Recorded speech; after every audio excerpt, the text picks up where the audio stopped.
दोस्तों नमस्कार, स्वागत है आप सभी का पीके एजुकेशन कोर्स पर। ये इंडियन मॉडर्न हिस्ट्री का पार्ट 10 में आपके साथ डिस्कस कर रही हूँ। घटना चक्र में आए हुए पुराने प्रश्न हैं ये, और बहुत ज़्यादा उपयोगी होते हैं आपके एग्जाम के लिए। तो इससे पहले मैं 9 पार्ट आपके साथ डिस्कस कर चुकी हूँ, आज पार्ट 10 डिस्कस करेंगे। हर पार्ट में मैं आपके साथ केवल और केवल 10 प्रश्न डिस्कस करती हूँ, ताकि कोई छोटी लगे और आप आसानी से उसको देख सकें। देखिए इसमें क्या है। पहला प्रश्न जहां तक डिस्कस कर चुकी हूँ उसके आगे बढ़ रही हूँ। निम्नलिखित कथनों में से कौन सा एक सही नहीं है? बात करी जा रही सही नहीं है। अली मर्दान खान ने बंगाल में राजस्व कृषि पद्धति प्रारंभ की। महाराजा रणजीत सिंह ने लाहौर में तोपों के निर्माण के लिए आधुनिक ढलाई कारखाने स्थापित किए। आमेर में सवाई जयसिंह ने यूक्लिड के रेखागणित के तत्वों का संस्कृत में अनुवाद कराया। मैसूर में टीपू सुल्तान ने सेरंगेरी मंदिर में देवी शारदा की मूर्ति के लिए निर्माण में धन दिया। तो क्या ऑप्शन यहाँ पर सही आंसर हो जाएगा? बाकी के तीनों ऑप्शन सही हैं, केवल जो सही नहीं है वो है अली मर्दान खान ने बंगाल में राजस्व पद्धति प्रारंभ की। ये ऑप्शन यहाँ पर सही आंसर नहीं है। अगला प्रश्न देखते हैं। अगला प्रश्न क्या है? क्वेश्चन नंबर 20, निम्नलिखित कथनों पर विचार कीजिए। पानीपत के तृतीय युद्ध में अहमद शाह अब्दाली ने इब्राहिम लोदी को पराजित किया। तृतीय आंग्ल मैसूर युद्ध में टीपू सुल्तान की मृत्यु हुई। तो आपको पता है ना, तृतीय मैसूर युद्ध में, जिन लोगों ने पुराने वीडियो मेरे साथ डिस्कस किए हैं, पता है कि तीसरे आंग्ल मैसूर युद्ध में टीपू सुल्तान की मृत्यु नहीं हुई थी। किस में हुई थी? 4th में हुई थी। तो ये ऑप्शन यहाँ से गलत हो जाता है।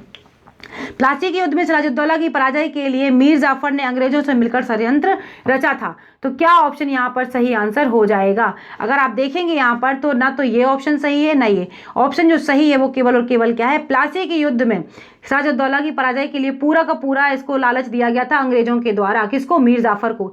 यही पूरा कारनामा इसके द्वारा किया गया था, और सगे संबंधियों ने मिलकर सिराजुद्दौला के लिए एक बड़ी मुसीबत खड़ी कर दी थी। और उसका निर्णय हम देखते हैं कि प्लासी के युद्ध में ये हार जाते हैं। उसके बाद फिर बक्सर का युद्ध होता है, और सारी की सारी कहानी अलग ही हो जाती है।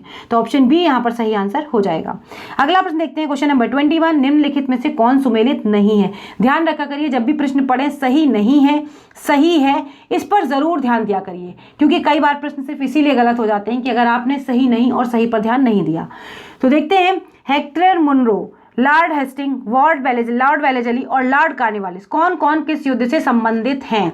तो अगर देखा जाए सुमेलित नहीं की यहाँ पर बात करी जा रही है, तो लॉर्ड कार्नवालिस जो है वो तृतीय आंग्ल मराठा युद्ध से संबंधित नहीं है। मतलब ऑप्शन डी यहाँ पर सही आंसर हो जाएगा। बाकी हेनरी मोक्टो बक्सर के युद्ध से, लॉर्ड हेस्टिंग ने बांग्ल नेपाल के युद्ध से, और लॉर्ड वेलेजली जो थे वो चतुर्थ आंग्ल मैसूर युद्ध से प्रसिद्ध थे। तो यहाँ पर अगर देखा जाए तो ऑप्शन क्या यहाँ पर सही आंसर हो जाएगा? ऑप्शन जो सही हो जाएगा ऑप्शन डी यहाँ पर सही आंसर हो जाएगा। द्वितीय आंग्ल मराठा युद्ध था वो लड़ा गया था किसके टाइम पर? लॉर्ड कार्नवालिस के टाइम पर। तो ऑप्शन अगर देखा, ऑप्शन डी यहाँ पर सही आंसर हो जाएगा। अगला प्रश्न देखते हैं। अगला प्रश्न क्वेश्चन नंबर 20, क्वेश्चन नंबर 1, इसमें आप आ गए गवर्नर जनरल और वायसराय, इनके बारे में यहाँ पर क्वेश्चंस हैं। तो पहला प्रश्न आपके सामने है, रॉबर्ट क्लाइव बंगाल के प्रथम गवर्नर जनरल थे। विलियम बेंटिक भारत के प्रथम गवर्नर जनरल थे। अब आपको पता ही है कि वॉरेन हेस्टिंग जो थे वो 1774 में बंगाल के पहले गवर्नर जनरल बनकर आए थे।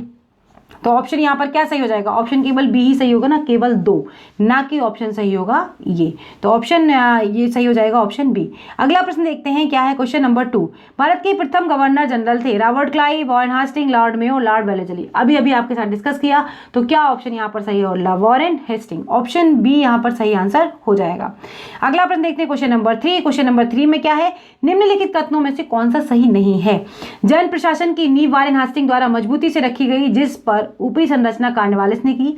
ईस्ट इंडिया कंपनी की असैनिक और सैनिक सुधार करने के लिए श्री क्लाइव को दिया।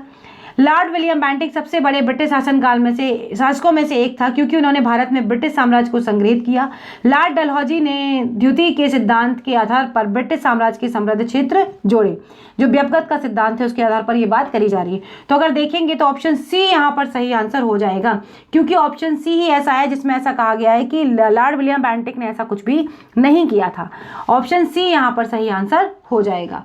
अगला प्रश्न देखते हैं। अगला प्रश्न क्या है? क्वेश्चन नंबर 4, कलकत्ता में एशियाटिक सोसाइटी की स्थापना के समय बंगाल का गवर्नर जनरल कौन था? Lord Cornwallis, Lord Warren Hastings, Lord Wellesley और लॉर्ड बेंटिक। तो ऑप्शन 4, क्वेश्चन 4 यहाँ पर देखेंगे। क्वेश्चन नंबर 4 यहाँ पर सही हो जाएगा, लॉर्ड वॉरेन हेस्टिंग के टाइम पर। कलकत्ता में एशियाटिक सोसाइटी की जब स्थापना करी गई थी उस समय पर बंगाल के गवर्नर जनरल थे लॉर्ड वॉरेन हेस्टिंग। ऑप्शन सही है बी। अगला प्रश्न देखते हैं क्वेश्चन नंबर 5।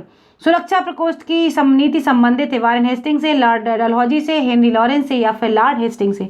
तो क्या ऑप्शन यहाँ पर सही आंसर हो जाएगा? ऑप्शन सही होगा वारेन हेस्टिंग, इन्हीं से ये संबंधित है। अब इसको जो इनकी सुरक्षा प्रकोष्ठ की नीति है, मैं चाहूँ तो मैं आपको पूरा डिटेल में यहाँ पर बता सकती हूँ लेकिन मैं बिफोर स्टेट जो है इसमें पॉइंट, इन सारी चीज़ों को मैं यहाँ पर डिस्कस नहीं करूँगी। मैं आपसे उम्मीद करूँगी जहाँ पर भी अपने नोट्स लिख रहे हो वहाँ पर बताइए और कमेंट में बताइए ताकि और लोग भी इस चीज़ को जान सकें कि सुरक्षा प्रकोष्ठ की नीति क्या है और किस तरीके से ये वारेन हेस्टिंग ने की थी। ये एग्जाम में पूछी जाती है इसलिए महत्वपूर्ण है। क्वेश्चन नंबर 6 देखिए, रिंग फेस की नीति सेम टू सेम वही चीज़ है, किसके समय में, इसका संबंध किससे है? तो अगर देखेंगे इसका संबंध किससे, आपको पता है वारेन हेस्टिंग से ही इसका संबंध है। ऑप्शन सी यहाँ पर सही आंसर हो जाएगा। अगला प्रश्न देखते हैं क्वेश्चन नंबर 7 क्या कह रहा है, निम्नलिखित में से किसने बंगाल में द्वैध शासन प्रणाली ड्यूअल गवर्नमेंट को स्थापित किया था, को समाप्त किया था सॉरी। तो क्या है, Robert Clive, Lord Cornwallis, Warren Hastings या उपरोक्त में से कोई भी नहीं। तो क्वेश्चन नंबर 7 का क्या ऑप्शन यहाँ पर सही आंसर हो जाएगा? आपको पता है ये वारेन हेस्टिंग के द्वारा समाप्त की गई थी और शुरुआत इसमें क्लाइव के द्वारा करी गई थी। कब करी गई थी? 1765 में। और समाप्त किसने किया था? वारेन हेस्टिंग ने। अगला प्रश्न देखते हैं क्वेश्चन नंबर खत्म हो गए। तो क्वेश्चन हम 10 क्वेश्चन जो थे मैंने आपके साथ डिस्कस किए यहाँ पर। वीडियो आपको कैसा लगा ज़रूर बताएं और अगले वीडियो में फिर मिलेंगे। तब तक के लिए बाय बाय दोस्तों, नमस्कार।